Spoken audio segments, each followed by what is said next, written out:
Just arrived no diri sa may Dalaupo no, scheduled na to for this morning.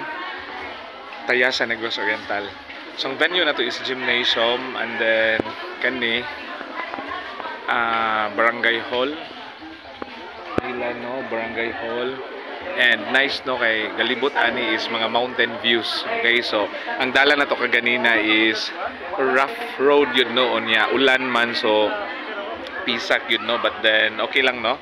Nadala lang pud nato, and then right after mo start na tong sa atong health orientation. So natay topic nga giandam pud para nila, and maning kamot lang tanong atong dalion lang pud, and then nice karon kay dili init, medyo gamay lang alangiing no, but then most likely no tsada ang bugnaw no sa hangin. Okay, so nag-coffee sila, ako wala lang ko ni coffee no, kay murag ano pa man ko kanang full pa ko.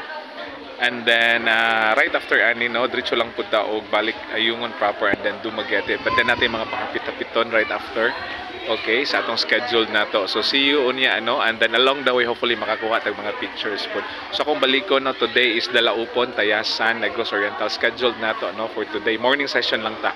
Okay, thank you Lord for the opportunity no. Bye bye no, God bless everyone. So a few minutes no mo start na ta. Bye bye no, God bless everyone.